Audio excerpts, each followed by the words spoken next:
What's up, guys? Before we jump into the video today, I want to let you know that my code ESPRESSO is 30% off your entire order over at gfuel.com. Whether you want to restock on a tub or two or just try out a sample pack or maybe the new cans releasing, you can get an increased discount until the 14th. Check the link in the description below if you're interested, but now back to the regular scheduled content.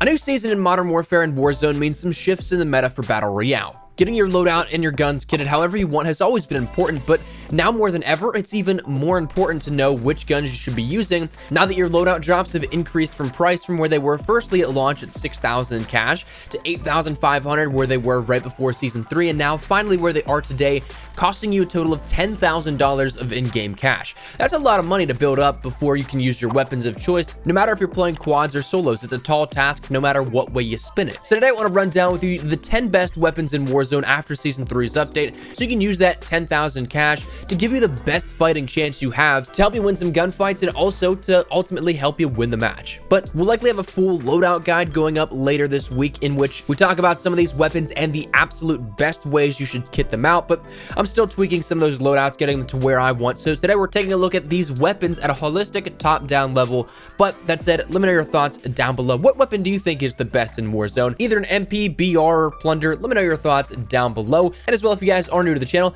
do be sure to hit that subscribe button if you have not done so already to stay up to date with all things Modern Warfare and Warzone on a daily basis. You won't want to miss a thing. Anyways, let's get into it. I think the best possible way to tackle these weapons is like how we've done in the past with other top 10 videos, is instead of ranking them from a strict 1 to 10, we'll rank these weapons by their engagement type. So what's the best CQB weapons? What's the best medium and long range engagement weapons? Because weapons will shift up and down in the power rankings, if you want to call it that, depending on the specific in-game scenario. To me, there really is no weapon right now that is definitively always at the same constant ranking. Some do come close, but they'll shift ever so slightly again depending on that in-game scenario. So let's start with CQB. Firstly, my personal favorite in the CQB category is the MP7. The MP7 is a weapon that you can absolutely kit out to be incredibly mobile, incredibly quick to get your gun up, and also with that natural fire rate, it's a weapon that can absolutely shred through armor. And that's something that is huge when it comes to a lot of gunfights within Warzone. Warzone is absolutely a game of armor. So if you don't have armor and you're going up against somebody that is fully kitted out in armor, you can kind of see those scales tip in the favor of the player who does. So to be able to burn through that armor is incredibly important. Not to mention the weapon itself has practically no recoil, and if you do know the predictive recoil patterns or you have any sort of experience controlling recoil in FPS games, it's one of the easiest weapons to use in all the SMG category. Not to mention, again, you can kit it out so you can be very mobile with it. You can get that gun up, you can be incredibly fast, you can have a nice sprint speed if you end up having it kitted out so it's a smaller, more compact weapon, and of course you toss on that monolithic suppressor. It extends that damage range as well as keeps you off the radar, so you extend that CQB range you have even a little further. It's honestly pretty awesome. I definitely give that one a try. The next weapon we've talked about before as well is the AUG, which is very dependent on one particular attachment. The fact that you have the 5.56 rounds equipped on this. If you don't have the 5.56 rounds, it's not as effective, but when you toss those on, you essentially make this a mobile rifle, something that is a lot more versatile, a lot more mobile in terms of movement, ADS time, and just general maneuverability, but with the firepower of a rifle, which is fantastic. What's even greater is the fact that the AUG has the ability to have a round drum of 5.56 mags, which in Warzone, you want that extended mags when at all possible. So when you can have that conversion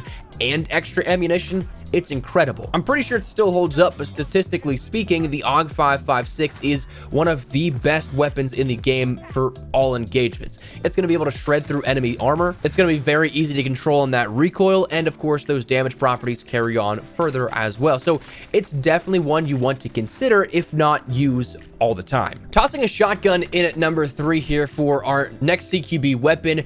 I actually, as of recently, have kind of shifted away from using the R90 and instead have gone to the Origin 12, mainly because I feel like there's more ground spawns the Origin 12 now with the recent loot pool adjustments and additions. I feel like I find the Origin more often now in crates than I do the R90, and realistically, the only time I'm probably going to be using a shotgun is early game, so to be able to find this right off the bat, it's a guaranteed few kills if you can end up getting up close and personal with some enemies in some small spaces. This will be able to shred through enemy armor, plus also down them.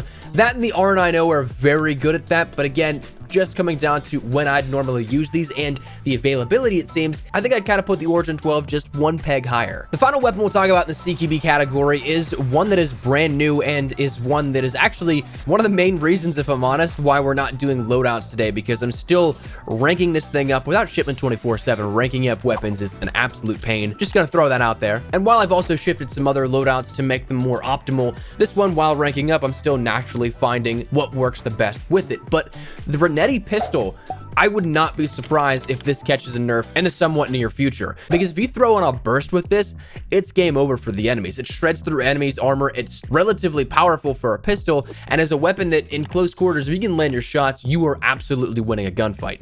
It's kind of crazy to think about that you might consider a pistol in that top 10, but it's absolutely there, and I'd put it even maybe in the top half of this top 10, as crazy as that may sound, but it is absolutely a weapon that if you can unlock the burst, if you can get this out to be like the Rafikas from MW2, absolutely do it. The nice part is that if you do kit it out and you take it in a loadout, it's something that you'll be able to both equip naturally then cold-blooded and ghost. You won't have to do our little strat of taking 2 loadout drops to kind of cheese overkill. You can just have one primary that's solid and a secondary that's incredibly solid. So I would definitely advise ranking that up so that you can try it out, but we'll revisit that one probably again later this week and give you the final tally on what you should absolutely run on that. But moving over into our medium range engagements now, perhaps one of my favorite weapons, especially as of recently, and is what I would definitely consider a top 3 weapon no matter the situation. We're going to talk about the Grau 5.56. Now, this was a DLC weapon as of last season, and it's a rifle, which rifles are honestly, I think, probably one of the preferred methods of play here within Modern Warfare. Might be my own personal bias showing, but I think that rifles are actually the best classification in this game,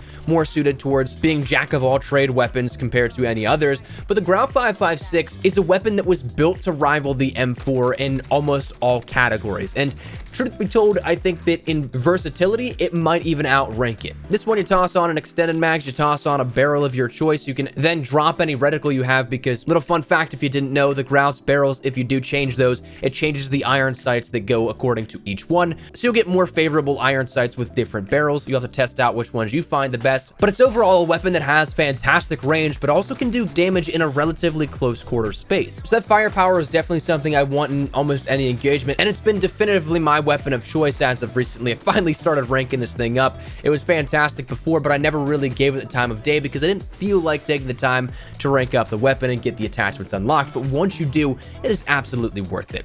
Next, we're going to talk about my other favorite, that being the M13. A weapon that we talked about is one that doesn't seem all that great if you look at it just from a statistical standpoint until you look at some of the more finer points where it really excels. One of those places being at range. The M13 is a weapon that has a very fast fire rate for a rifle, and as such kind of takes a hit in its relative damage. But when you consider the shots to kill when landing headshots, and especially shots at a distance, it makes this a way more efficient weapon than the majority of other weapons. I think it was like a top 5 weapon at range, and if you're hitting some headshots in there as well, it just makes it even better because of that fire rate, and as well because there's minimal recoil. You can control it with relative ease. That fire rate, obviously landing more shots on the enemy does more damage in a quicker amount of time, and also the headshot multiplier that goes into it. It's overall just a weapon that is, of course, with that faster fire rate, nice for close quarters engagements as well, but really excels and is a much more niche weapon if you can be accurate at a distance with it.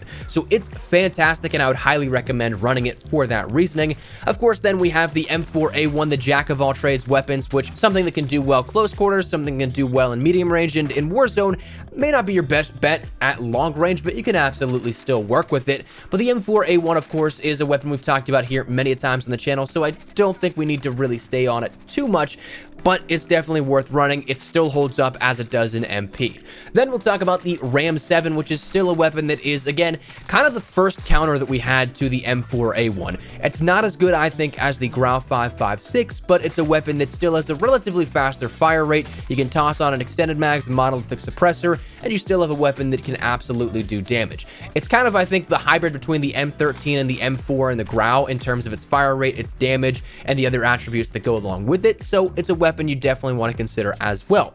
The final weapon today that I want to talk about in terms of the long range category, I guess is kind of interchangeable with each other, that being either the FAL or the EBR-14. Now the EBR-14 recently had a bug where the one variant was a one-shot headshot every single time, but that's been fixed out. It's still definitely something that can one-shot without armor, but is a two-shot with headshots with armor, so that's also fantastic. The FAL is kind of in that same area of focus where if you're accurate with your shots, you can absolutely get some kills with relative ease, and it's definitely a weapon you want to take if you're playing a more methodical semi-auto type of game. If you want to go in guns a-blazing, obviously the FAL or the EBR isn't your best choice for that, but if you're more of a marksman and you like to think out your shots, you like to pick off players from a distance, they're not bad choices if you are accurate.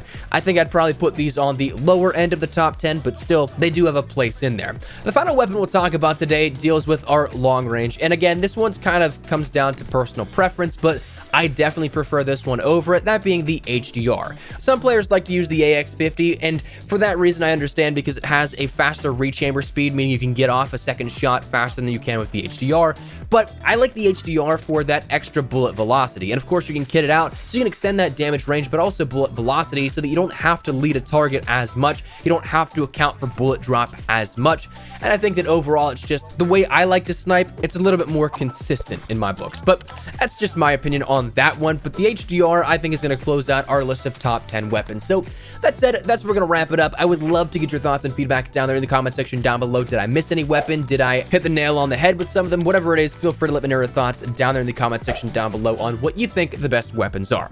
That said, hopefully you enjoyed the video. If you did, make sure to drop a like down below, and of course if you're already to the channel, make sure you guys subscribe so you don't miss a single thing regarding all things Modern Warfare and all things Warzone content. We'll keep you up to date with absolutely anything you need to know regarding updates, news, information, tips, tricks, and best classes and best weapons like these. So hit that subscribe button if you guys want to stay up to date with all of it. If you guys also want to follow me over on Twitter and Instagram, those are the best places to get connected outside of YouTube. Practically live on both those. If you guys want to strike up a conversation, ask me a question, whatever it may be, that link is down there in the description below.